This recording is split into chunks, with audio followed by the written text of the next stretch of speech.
Alright. Hello, everybody. Uh, I put this off for a very long time. To give me my Zhongli guide. I originally put it off because of all the drama happening around Zhongli, but then, 1.2 info started coming out, then I got distracted with some other videos I wanted to make. So it just kind of just got pushed off and off and off, but finally here it is, my Zhongli guide. I'm gonna just, give you a good overview of Zhongli. I'm sure most players already know about him, especially again from that drama, how popular he was during that time. Um, but I still want to talk about him. I still think he can be built well. I still think he can be a good character even without the buff. And now that we know what the buff is gonna be, I'm gonna talk to a little bit to that as well. When it comes to what stats you want to build. All right, so but before we get into it, I am really close to hitting 100 subscribers, and I would love it if you could just hit the subscribe button. It'll mean a lot, and thank you in advance if you do, and if you don't, kind of hurts a little bit, but that's okay. Alright, anyway, getting into it. I think the best place to start is going to be his talents. Let's just quickly go over them. First off, his normal attack talent. Not much to say about this. Besides, one, it looks absolutely amazing. I think it's one of my favorite normal attack strings in the entire game. Even his charge attack looks really good and unique. But other than that, yeah, and that's just pretty nice. Also, there is the DPS Zhongli discussion. Oh, is my mic capturing? Oh, it is. All right, cool. Making sure. Cool. The DPS Zhongli discussion. Yeah, this is worse than hers. So there's that. If his normal attacks scaling is worse than Zhongli scaling, and that's a 4-star versus a 5-star. I just really think that really was showing that he was leaning more into that support role and not the DPS role.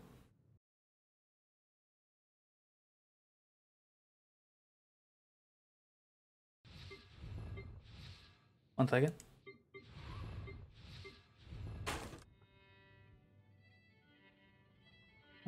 Open sound settings. Okay, I think we're good. Sorry, having a small audio issue. As I'll say about that, next we have his skill. This has two abilities: the press ability and the hold ability. The press ability, summon the pillar that does pulsating geo damage. Yeah, it reacts with other geo constructs. It's considered a geo construct. That's pretty much all there's really to say about it. But if you hold it down instead of summoning a pillar, you'll instead create yourself a jade shield. A lot of the stuff isn't important anymore because it is getting changed. However, it's still going to do AoE damage. It's still going to damage Geo elements, so people holding a Geo shield. The one Geo Fatui who has that shield, it'll damage those heavily. Also, the Geo boss, the Geo hypostasis, it could just outright destroy two of its pillars without a problem. It's actually really helpful. The way the shield work is gonna change in the future. Another big thing to mention is that right now, when you hold it, all it does is create the shield and do the AoE damage. In the future state, when it actually gets updated, holding it will cause it to create the pillar that the press does, meaning that in a lot of cases, you're gonna want to always hold it as the opener for Zhongli. When normally right now I like to press it first to get that short cooldown, then hold it to get the big shield. You'll just be able to go right into the hold, getting both the big shield and the tower out at once, which I think is really cool. I really like that change. I know some people don't because they don't want the pillar to mess with their elemental reactions. I think it's fine. It's easy to play around. So I actually like that buff all around. Next we have Planet Befall. This is his, the one thing he's known for. This is him dropping the meteor, does massive damage, has a really big scaling, and petrifies enemies. Not much to say about this either. It's a really good AoE nuke. Other than that, it depends on how you build him. Is really what you get out of it. Next, we have Resonant Waves. This is just going to make your Jade Shield even stronger. Every time your Jade Shield gets hit, it'll fortify. Fortifying it increases the strength of the shield. However, in like late game content, there's a good chance that it won't be able to last for the 5-time hits. So it may break earlier, and then you just have to start over again from a non-fortified shield. But still pretty good to have that extra tankiness.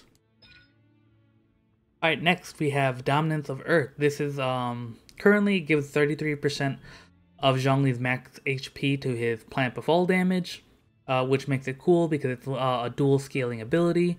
However, this is going to have a major update to it in 1.3, hopefully, and that's going to give dual scaling to everything in his kit. His normal attack's going to have it, his E's going to have it, his Plant Befall is going to keep it, it's not going to even be changed the numbers. So everything in this kit is going to have that dual scaling of both HP and attack, which is really good. And it will play more into his build later on. And then finally, he just refunds some of the ores used to craft pole arms. Cool. That's pretty much all I have to say about, his general kit. I'll get into his constellations at the end like normal. And let's see. Okay, so after that, I like to talk about gameplay. Like what's his gameplay like and what is his gameplay pattern. So to do that, let's actually... Okay, let's actually put him in our party maybe. I think that would help even more. Let's do this, and where is... Oh, I'm part of... This is my normal team that I like to run anyway. When just exploring the world. He is dying. Barbara heal up. Alright, so his normal gameplay, for me, I play him as a support DPS, or a burst DPS. And mainly to support with shields. So what his gameplay looks like to me is having him come out, drop his pillar, wait, fight a little bit around the pillar and wait till his E comes back off cooldown before holding it to get the big shield, and then switching out. And then fighting, I like to fight mainly around the pillar. That way I am constantly building up geo damage to get as much energy as I can for his ultimate, and then once his ultimate is up, I like to pop it. The good thing about that ultimate is if it hits a lot of enemies, it can recharge itself instantly just by hitting a good amount of enemies. Really helpful, really lets me spam it out just by going next, meteor really easily. Main thing to note about the meteor, it does have a very short cooldown and very little energy requirement of only requiring 40 energy. You can spam this out if you build him properly for it. But yeah, that's it. Pretty much simple rinse and repeat. You can also do him main DPS. Currently, I don't think it's his best, but I think he can do it pretty well. It's going to be very similar to how I described him as a support, but instead, when you put out his pillar, you're going to switch to your supports. Let's say if Barbara was my support, drop their ability, then switch back to him, and then just focus him as the main DPS, throwing attacks. I know you could hop cancel right there as soon as you kick the spear to get even more DPS numbers out. I'm not really into animation canceling in most of the game because it's just not necessary. Maybe in the hardest areas of the Abyss you might want to save yourself a couple seconds, but other than that I just won't do it. Alright, cool. So that's pretty much it for both his playstyles. It's really just dropping that pillar, fighting around the pillar, putting up his big shield, and then switching to your main DPS and fighting around the pillar, or switching to your support, activating their support ability, then switching back to Zhongli, and again, still fighting around that pillar to give yourself as much geo energy as possible. You could drop even more meteors. Cool, pretty simple though. Now that we talked about his gameplay though, let's kind of talk about his weapons. And honestly, for free to play, it depends on what you're really trying to do with him. If you want to build him as a meteor spammer, just constantly dropping nuke after nuke after nuke, I would actually recommend something like the Favonius Lance or even the Pro-type Grudge, as they both offer energy recharge. Sadly, though, there's no 4-star spear that gives very good attack scaling, or attack scaling at all even, which sucks because of how good the scaling is on its Planet Befall. I only have mine at level 6 and it's already 640%. If there was a good spear that gave attack scaling, I think it would be really good to pump out even larger damage. But since there isn't, I would say for 4-star, you as a support, you want to look for something with energy recharge. As a main DPS, that's going to be an easy go for the Crescent Pike. The Crescent Pike is so overpowered. Honestly, it's such a good weapon. It does so much damage. I was running calculations about the damage you can do earlier today, and it's just like it's hard to argue with the results that the pike the Crescent Pike gets, especially because that bonus damage that it deals can crit itself. It could also, also scale off physical damage. So the bonus physical damage you are getting from the Crescent Pike substat will increase the damage of each of those procs. It's just a lot of damage being increased. A lot of extra damages just for getting, just for absorbing one elemental particle. You get a lot of extra damage for every attack you do. So I do think that's very good. Yeah, so for free to play 4-star, I would say the Grudge or Favonius Lance if you got one. If you're going support, and then if you're going main DPS, the Crescent Pike is the only option that you even have to look at. Free to play or not, the Crescent Pike will perform extremely well. Then if we want to look at the 5-star weapons, I think all 3 of the 5-star weapons are good on him. However, the Skyward provides that energy recharge that we talked about to get him even more meteors. And then the Vortex and Primordial both require you to build up those stacks to really get the most out of it. So it's okay on a main DPS, however, it's not the best on a support because you want to be able to just switch to the support, drop the meteor, then get out. Or drop the pillar and get out, drop the shield and get out. You don't want to have to stay out. You don't want to have to build up stacks through normal attacks before doing any of your moves. You want to have to quickly switch to them, do what you need to do, then get out. And just adding extra steps isn't the best as the support. However, the Vortex and Primordial Jade Spear are absolutely great on him if you're building main DPS Zhongli. Alright, but that's pretty much all I have to say for weapons. The biggest takeaway is you really should just look at Grudge versus Pike and think how you want your Zhongli to play. If you're gonna do the support, go Grudge. If you're gonna do main DPS, go Pike. That's the easiest way to describe it. Alright, cool. Now let's talk about artifacts. Artifacts are a big part of the game. So let's talk about what artifact sets you should be running, or you could be running on your Zhongli. So we're again going to start with the support, then talk about the main DPS. For support, I think there's several really good options you could run. You could run the 4-piece Noblesse Oblige, a 4-piece Petra, or a 2 pieces of each. It really depends on what you're trying to get out of your Zhongli. Running 2 pieces of each is if you're trying to focus the damage on his ultimate. 2 pieces of each gives you the most possible because the Petra will be increasing your geo damage, where the Noblesse will be increasing your burst damage, giving you a really large increase to the damage that you're putting out. I currently run that and could be, and at times get like 50k crits on my ultimate. But then you could also be running the 4-piece Noblesse if you really just want that party-wide attack buff. It's the easiest buff to get running a support set.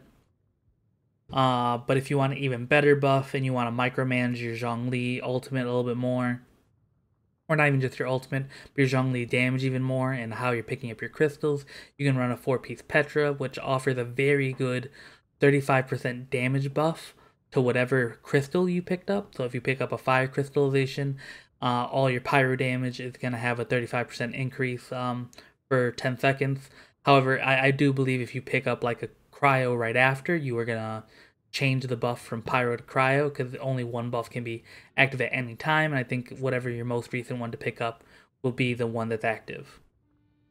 Again, it really depends on how you want to play him. If you just want big numbers from his nuke, then just go 2-2. If you want a simple buff for your party every time you drop the nuke, you go 4-piece Noblesse. And then if you want to micromanage, kind of pay more attention to what you're picking up with your crystals and how you're attacking certain things, then you can go with the 4-piece Petra for the biggest buff. But remember that a 4-piece Petra is kind of useless against like any of the hypostasises as well as most slimes, because once you pick up the crystal, it's not you can't really do their own damage to them, and that's the only crystal you're going to get off of hypostasis and slimes are the damage they're already immune to. Other than that, I think it is a really strong buff. Alright, but if you want to look at main DPS, I'd instead recommend a 4-piece retracing bolide set. It's the largest buff you can give to your normal attacks possible. And it's actually just very strong and very easy to keep up, because Zhongli is able to provide so many shields for himself that you'll always be able to have the buff of the retracing bolide. Additionally, if you don't want to do that, you can run a 2-piece chivalry, 2-piece gladiator set. That set actually works really well with the pike, because that'll give the biggest increase to your pike damage as well, separate from Zhongli's damage, because the pike's damage will be increased with both the gladiator 2-piece and the chivalry 2-piece of bonus to physical and bonus to attack. Alright, but yeah, that's pretty much it for the sets. Now, when you want to talk about what stats you want to be looking for on Zhongli, obviously the flower and the feather are set with HP and attack respectively. However, for the main stats you are going to want on your I can't remember all of a sudden, on your goblet, on your circlet, and on your timepiece, I would run HP, Geo, or physical, depending on what you're running them as, on the goblet, and then on the circlet, I would be running, you could run several things. If you really want to build out his crit properly, you could try running crit damage or crit rate, depending on how much crit rate you already have. If you have above that 40%, then I'll say run crit damage. If you have below 40%, I'll say run crit rate. If you want to avoid crits completely, I would say running HP. Excuse me. I'll say running HP in that slot's actually you're gonna see a lot of benefit as well, especially going into the future of once he's buffed and everything starts scaling off HP. Running HP is gonna be good. However, I would not replace my attack sands with an HP, because he still mainly scales off of attack. He just get the bonus off of HP. I think some people might get blinded by that and try to build him full HP. I don't think that'll be the move. I think the best idea is to still build him with full attack. However, you're going to want a bonus HP somewhere else, whether that's in your circlet or if you want to build that out in your substats. But again, so the sands, you're going to go attack. The goblet, if you're building main DPS, I would recommend physical, just because he only does physical damage with his normal attacks.